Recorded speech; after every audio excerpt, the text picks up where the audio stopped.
Good morning, everyone, and welcome to the South Carolina Department of Consumer Affairs webinar on responding to credit and debit card fraud. I am Carrie Gruby-Liebarker, the administrator and consumer advocate for the department, and it's my pleasure to get to be here today to talk to y'all about this important and unfortunately timely topic, because as we get into the holiday season, everybody's swiping those credit and debit cards or entering information online, and scammers like to grab it and use it too. We're going to fly on through and talk about breaches versus identity theft.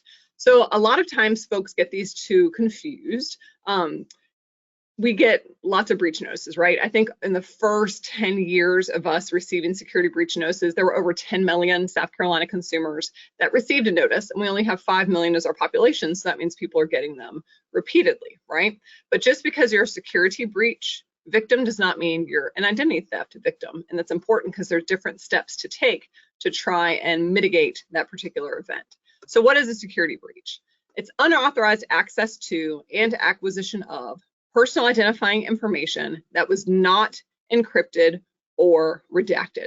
So when we're talking about somebody using your current accounts, it's likely that there was some kind of breach that occurred, right? It's either that they were able to get it from the vendor or from your financial institution, or if you were shopping online using public Wi-Fi and put your information in there, somebody was able to steal that information from you. So that's what we're talking about when we're looking at the current account being used by somebody other than yourself. And then identity theft is when somebody uses your information essentially to get products, goods, or services in your name, or to conceal their identity for criminal purposes, or for somebody who is trying to do a background check. And so that's where it's more of somebody creating accounts and impersonating you to get those accounts. So they're filling out applications to get a new credit card or utility service or a job, things along those lines. So that's how we're going to kind of divide our presentation up today, is what to do if somebody's using those current accounts, there's been a breach of your information, it's fallen into the wrong hands, versus somebody who's actually using your personal identifying information to create new accounts in your name. So how do we know if we're a victim of identity theft? Oftentimes it's medical providers bill you for a service that you didn't use, or your health plan rejects something because records show you've reached your benefit limits, or it shows a condition that you don't have. It's also that the IRS may notify you, 'tis the tax season coming up, that you have a tax return that's already been filed in your name, or you see errors on your Social Security statement. But what we're focusing on today is financial accounts. So again, if you're seeing withdrawals or charges on your bank account that you don't know about, that you can't explain, or if you find unfamiliar accounts or charges on your credit report, or you receive a bill or a notice from a bank or a debt collector. So we're going to focus on this first one about withdrawals and charges on current bank accounts first. So debit and ATM card fraud for an existing account. So what do you do if you find charges that you do not recognize that you think are fraudulent? Contact your card issuer immediately. Go ahead and do it by phone. You may find it easier if there is a local branch to go ahead and walk in and report it, because there could be some paperwork, which we certainly would recommend that you complete so you have a record of that. If you only have a verbal conversation with somebody over the phone about the issue, I would write a follow-up letter just to make sure, and do a certified mail return receipt requested, and keep a copy of that letter for your records so that you have some evidence that you did report that fraud, that fraudulent transaction, and have that to support any claim. And a lot of times they'll require you to fill out that paperwork anyway, because they want you to sign under oath, theoretically, that you were not the one who made that purchase if it's not as evident. I mean, if you're located here and then all of a sudden there's a gas receipt from the Philippines, I mean, your financial institution is probably going to just say, okay, and they might even catch that ahead of time if they know you're not traveling to the Philippines, or if you had shopping purchases in South Carolina on the same day that something is occurring in the Philippines, they may stop it outright. But we always recommend that you do that follow-up letter. You want to have stuff for your records in case it comes back up again. And especially with debit and ATM card fraud, those investigations take a little bit longer when compared to credit card fraud. And it's because there are different laws in place. And so we always recommend, if you are doing online shopping, do not use a debit or an ATM card because of this purpose. Credit card has additional protections where you're not out the money either, right? So if you have your debit ATM card and someone starts using it, that money is being drained from your account in real time. If you use your credit card, there's 30 days usually between purchases and receiving the actual bill, and you're not out that money. And again, it takes time. It can take 4 to 6 weeks to get that debit or ATM fraudulent transaction figured out. And then keep good records. Every time you speak to somebody, make sure you just have a record of those conversations, what was said, who you spoke to, any direct numbers or email addresses, any kind of contact information you can write down, because you want to make sure that you have all that together just in case something comes up during that process. You just want to make sure that you have all of your records, detailed records together. And here is the limitations under federal law for reporting a debit or ATM fraudulent transaction and what you are liable for. So if you report ATM or debit card fraud within 2 business days of that fraudulent transaction, you may be liable to up to $50. If you do it between 2 and 60 business days of that transaction, you may have to pay up to $500, or after 60 days, you may have to pay for all of the charges. And so this just shows that there is a burden on you as the consumer for making sure that you're checking your accounts on a regular basis and reporting any fraudulent activity as quickly as possible. You are your best advocate in this situation, and you know best whether or not something was made by you, whether or not a purchase was made by you, or it was not. And so it's a team situation here. You've got to participate and let your bank know, and then your bank or financial institution will do their legwork to try and get it rectified. So again, that's the timeframes under federal law for liability whenever you have a fraudulent transaction. Credit card, a little bit different. So if somebody uses your existing credit card without your permission, same kind of process. You want to report the charge as soon as you find it.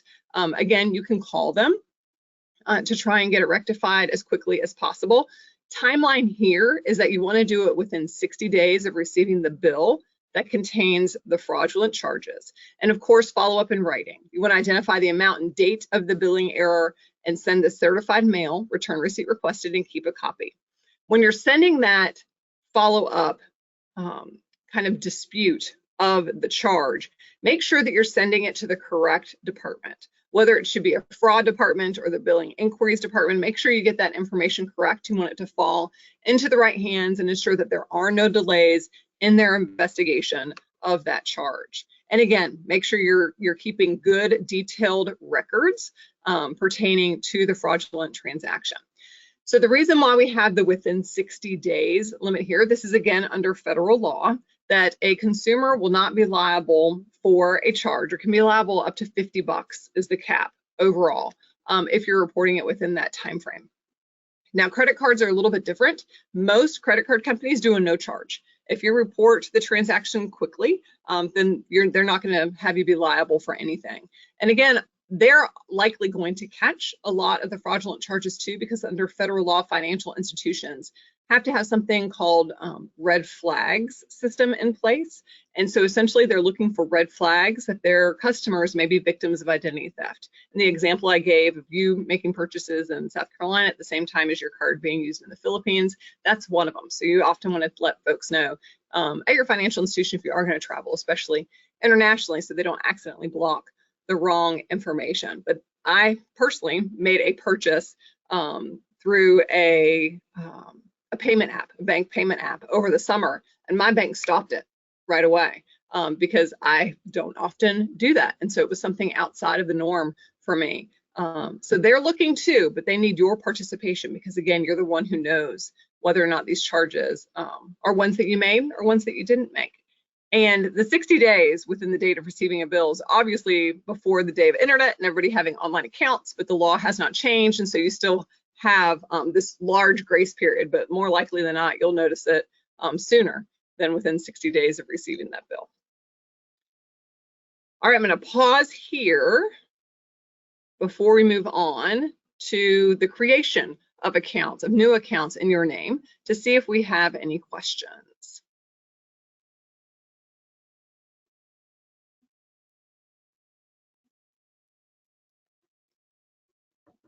All right, I'm not seeing any as of yet.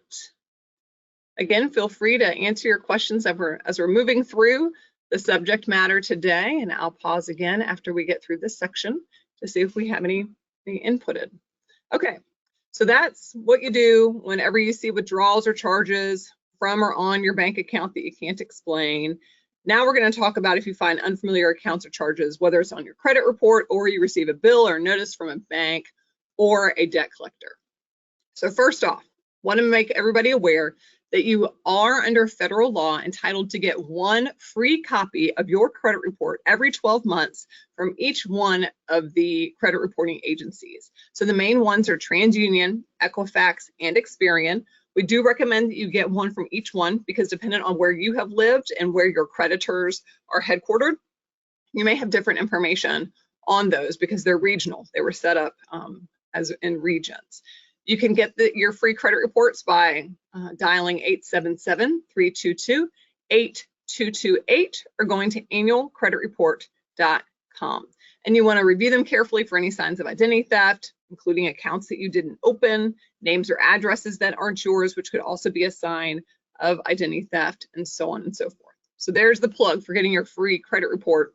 And ever since COVID started back in, I think it was March of 2020 or April of 2020, the three major credit reporting agencies are allowing you to get a free credit report once every week. That is not federal law. That is just something that they are doing.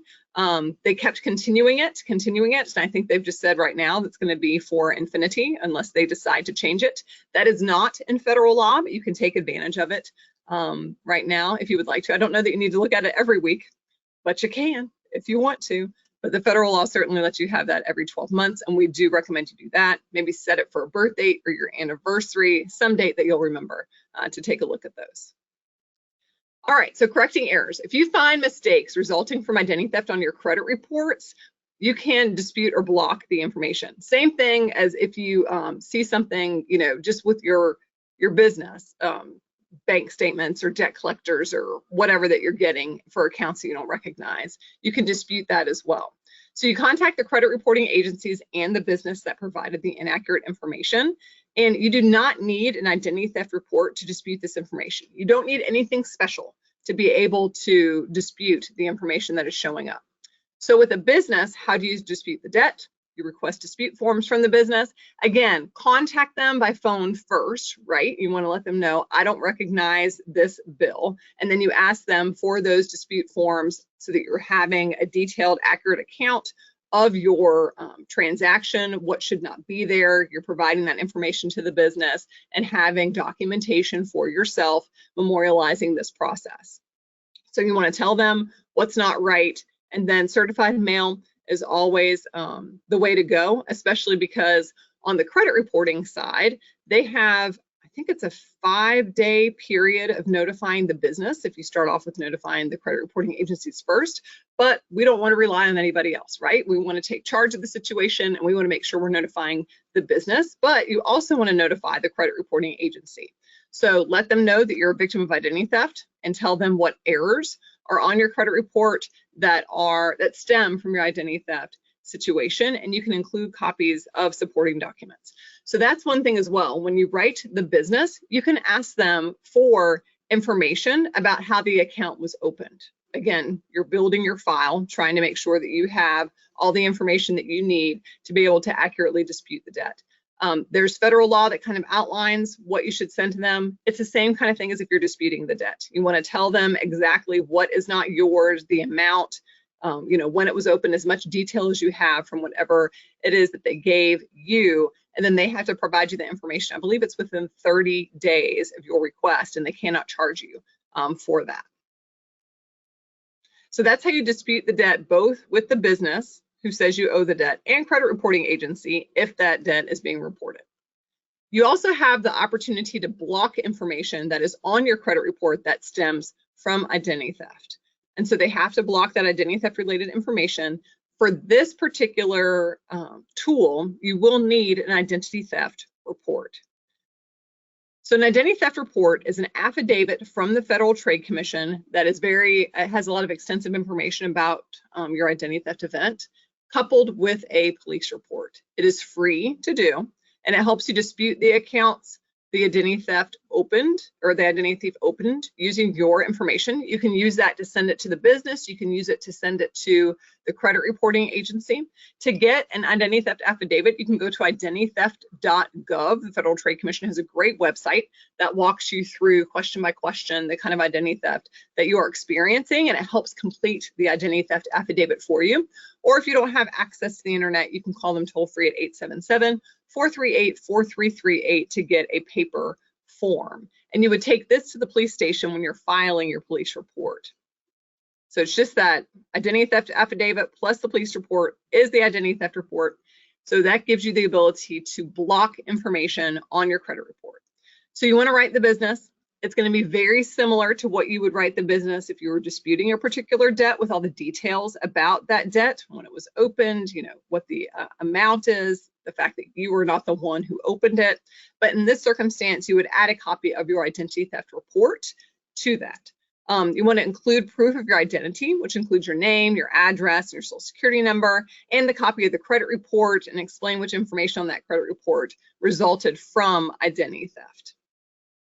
On the credit reporting side, same kind of thing. You're sending them the same information. And again, the credit reporting agency, when you submit to them, they're supposed to be notifying the business too, but we're just taking that extra step of notifying the business on our own to make sure that everybody is getting the proper information.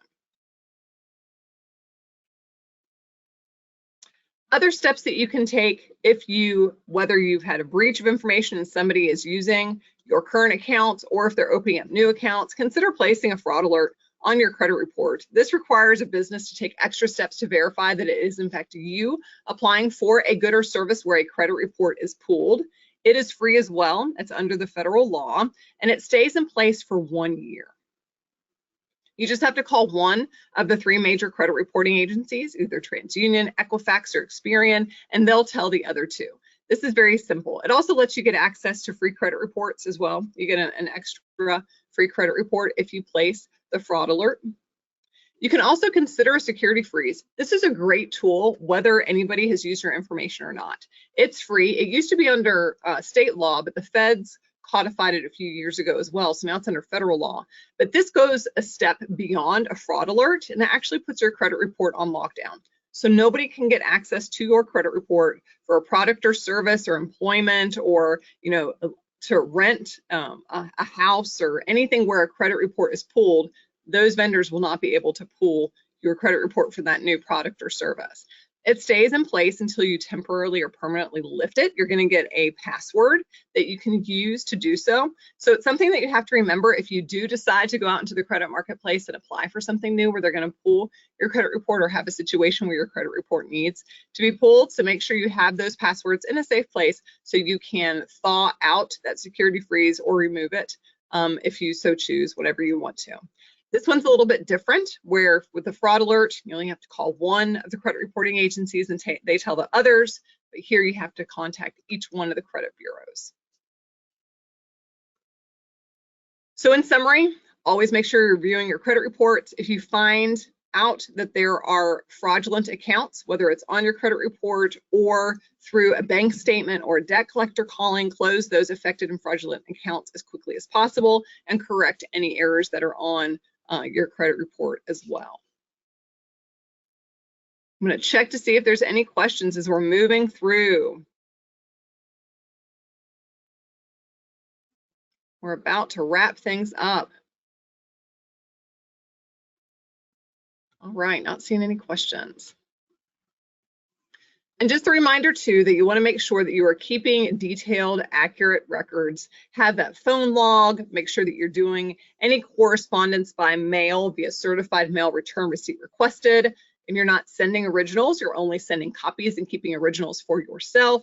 And just be aware of any deadlines or time constraints, right? That's why we're doing, that's why we had the chart about the notification of ATM and debit card fraud. You're on a timeline here. You want to notify as quickly as possible. And the same thing with credit card fraud and folks opening up new credit card accounts, or not new accounts, but using your credit card information. And this is a quick review of some of the tools. One item that I did not talk about when we were talking about fraud alerts and security freezes is that extended fraud alert. And that is another tool that having an identity theft report gives you access to. And so you do need an identity theft report to have an extended fraud alert, but it essentially takes the fraud alert we spoke about and extends it to 7 years. And so it doesn't expire after 1 year, it expires after 7 years. But all the tools we talked about, fraud alerts, security freezes, disputing information, blocking information, extended fraud alerts, active duty alerts are also something we didn't talk about.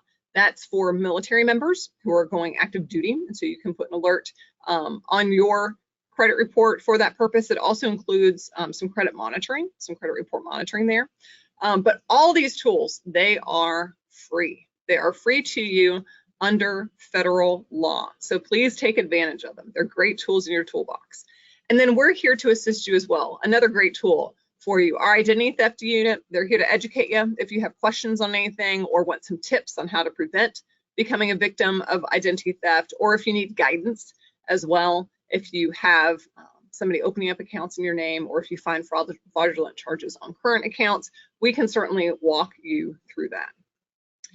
And this is the information that I pulled from, and these are also in your handout section on your GoToWebinar toolbar. So the Identity Theft Toolkit, which serves as the base for anybody who is a victim of identity theft and reaches out to our office, it talks about the overarching tools that you have, the fraud alert, the security freeze, things like that.